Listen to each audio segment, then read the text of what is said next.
اس بہترین تجربے کے حصول کے لیے یا پھر زیادہ تجربات کے حصول کے لیے ہمیں وقت کی اس مقدار میں اضافہ کرنا پڑے گا جو ہم اس قسم کے عوامل میں خرچ کرتے ہیں جو ہمیں بہاؤ فلو کی اس مطلوبہ مقدار تک رسائی دے، بجائے اس کے کہ ہم خود کو ایسی سرگرمیوں میں پھانسیں جو ایک جلدی اور عارضی خوشی کو لانے کا سبب بنتی ہوں، جیسا کہ زیادہ کھانا کھا لینا، منشیات اور شراب کے بعد گالیاں بک لینا، یا پھر خود کو ٹیلی ویژن کے سامنے بٹھا کر چاکلیٹ سے ٹھوس ٹھوس کر بھر لینا وغیرہ، جیسا کہ میہالی نے اپنی کتاب بہاؤ عمدہ تجربات کی نفسیات flu the psychology of optimal experiences میں اسی بات پر زور دیا ہے کہ بہاؤ یعنی کہ فلو ایک ایسی حالت کا نام ہے کہ جس میں لوگ کسی بھی سرگرمی میں اس قدر گہرائی سے مگن ہیں کہ ان کو اس کے علاوہ کسی چیز سے کوئی فرق نہیں پڑتا۔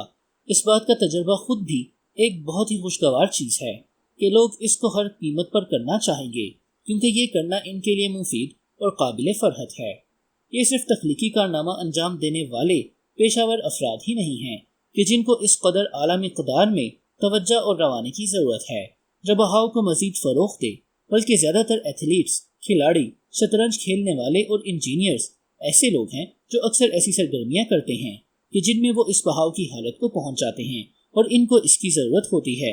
میہالی کی تحقیق کے مطابق ایک شطرنج کا کھلاڑی بہاؤ کی حالت میں داخل ہونے کے بعد بالکل ایسا محسوس کرتا ہے جیسا کہ ریاضی دان جبکہ وہ کسی فارمولے پر کام کر رہا ہو یا پھر کوئی سرجن کہ جس وقت وہ آپریشن کر رہا ہو۔ ایک نفسیات کے معروف پروفیسر میہالی نے دنیا بھر کے لوگوں کے اعداد و شمار کا تجزیہ کیا اور آخر میں یہ دریافت کیا کہ ہر عمر اور ثقافت کے افراد کے اندر بہاؤ کی شرح ایک جیسی ہے، چاہے وہ نیو یارک ہو یا جاپان کا علاقہ اوکیناوا، ہم سب کے سب ایک ہی طرح سے بہاؤ کی حالت کو پہنچتے ہیں۔ مگر اہم سوال یہ ہے اس وقت جب ہم اس حالت میں پہنچ جاتے ہیں تو اس وقت ہمارے دماغ کا کیا ہوتا ہے، یعنی وہ کس حالت میں ہوتا ہے۔ جس وقت ہم بہاؤ میں ہوتے ہیں تو اس وقت مکمل طور پر ایک ٹھوس کام پر مرکوز ہوتے ہیں بغیر کسی رکاوٹ کے، اور ہمارا دماغ اس وقت ایک مکمل ترتیب میں ہوتا ہے، اور اس کے برعکس اس وقت ہوتا ہے جب ہم خود کچھ اور کرنے کی کوشش کرتے ہیں جبکہ ہمارا دماغ کہیں اور کھویا ہوا ہوتا ہے۔ اگر کسی بھی ایسے کام کے دوران جس کو آپ اہم سمجھتے ہیں آپ اپنا فوکس کھو دیتے ہیں، اور ایسا آپ کے ساتھ اکثر ہوتا ہے، ہمارے پاس آپ کے لیے بہت ساری حکمتیں عملیاں ہیں جن کو استعمال کر کے آپ اپنے بہاؤ کے حصول کے امکانات کو بڑھا سکتے ہیں۔ بہاؤ کے حصول کے لیے 7 احوال۔ ڈی پال یونیورسٹی کے محقق اوون اسکافر کے مطابق بہاؤ کے حصول کے لیے ضروری چیزیں مندرجہ ذیل ہیں۔ نمبر 1، یہ معلوم ہونا کہ کیا کرنا ہے۔ نمبر 2، یہ معلوم ہونا کہ اس کو کیسے کرنا ہے۔ نمبر 3، یہ معلوم ہونا کہ تم اس کو کیسے اچھا کر سکتے ہو۔ نمبر 4، یہ معلوم ہونا کہ کہاں جانا ہے۔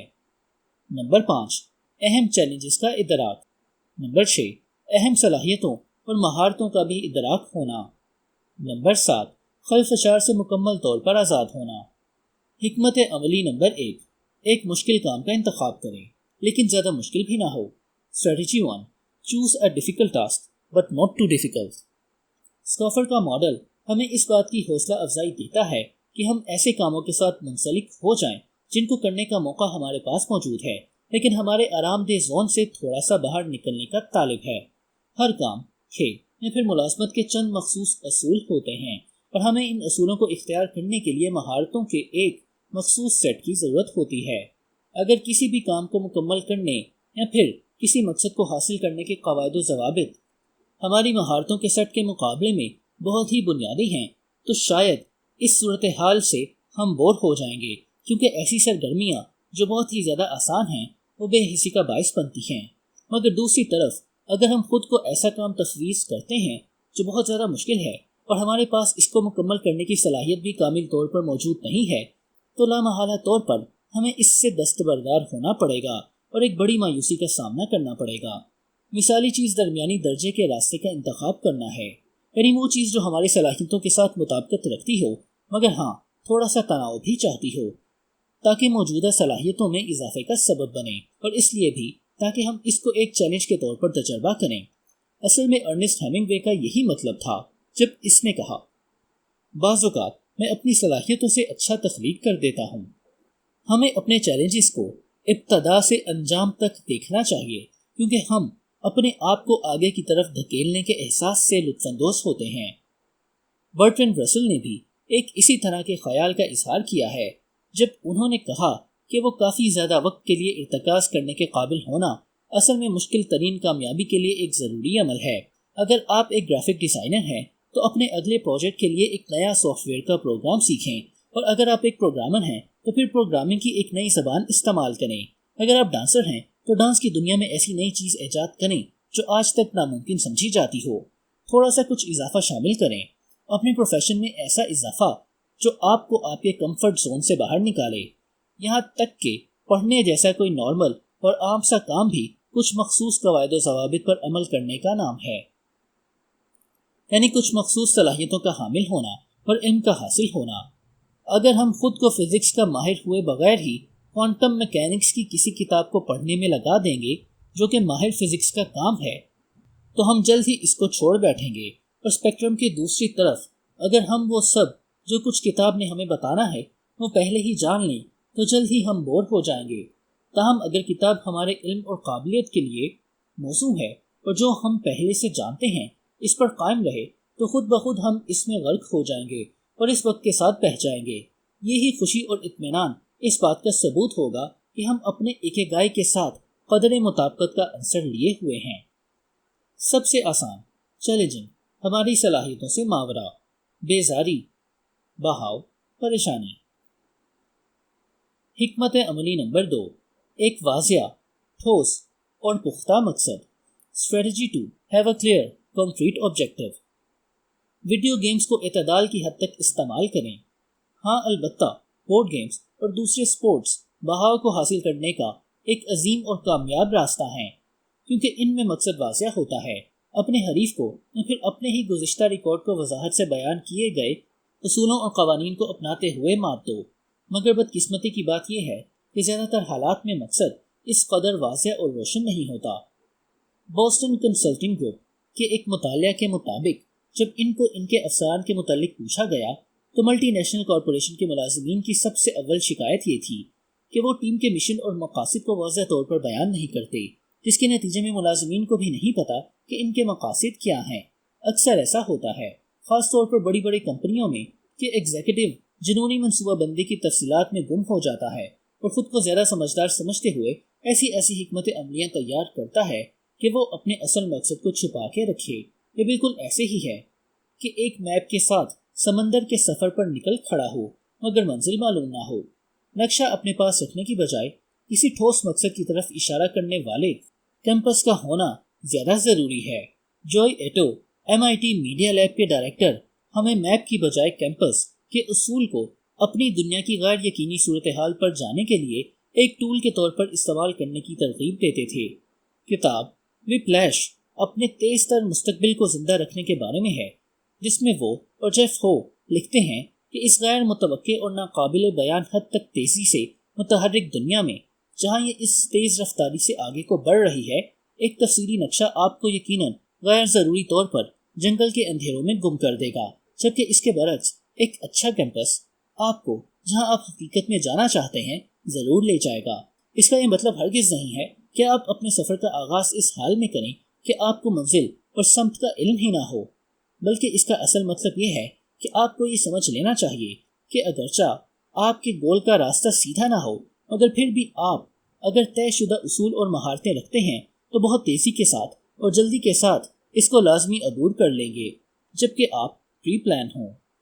کاروبار میں، اپنے تخلیقی پروفیشن میں یا پھر تعلیم میں یکساں طور پر ایک بات اہم ہے، یہ کہ سب سے پہلے یہ واضح کرنا کہ اس کام کے بعد کی ہماری امید کیا ہے، چاہے وہ تعلیم ہے یا پھر کچھ بنانا ہے، مگر اس کے نتیجے پر نظر پہلے دوڑانی چاہیے۔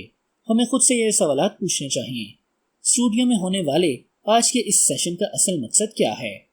میرے اگلے ماہ میں آنے والے مضمون کے لیے آج میں کتنے الفاظ لکھ رہا ہوں؟ میری پوری ٹیم کا مشن اور مقصد کیا ہے؟ بہاؤ کے حصول کے لیے ایک عدد واضح مقصد ہونا ضروری ہے، لیکن ہمیں یہ بھی جاننا ہوگا کہ جب ہم کاروبار کی طرف جائیں گے تو اس کو کیسے پیچھے چھوڑنا ہے۔ پھر جب ایک مرتبہ سفر کا آغاز ہو جائے تو پھر اس سفر پر جنونی ہوئے بغیر اس مقصد کو اپنے ذہن میں رکھنا چاہیے۔ جب بھی کوئی اولمپکس کے کھلاڑی کسی گولڈ میڈل پر شرط لگاتے اور اس کو حاصل کرنا چاہتے ہیں تو یہ نہیں دیکھتے کہ میڈل کتنا قیمتی اور کتنا خوبصورت ہے، لہٰذا ان کو اپنے مکمل طور پر حال میں آنا پڑے گا تاکہ بہاؤ کو حاصل کر سکیں۔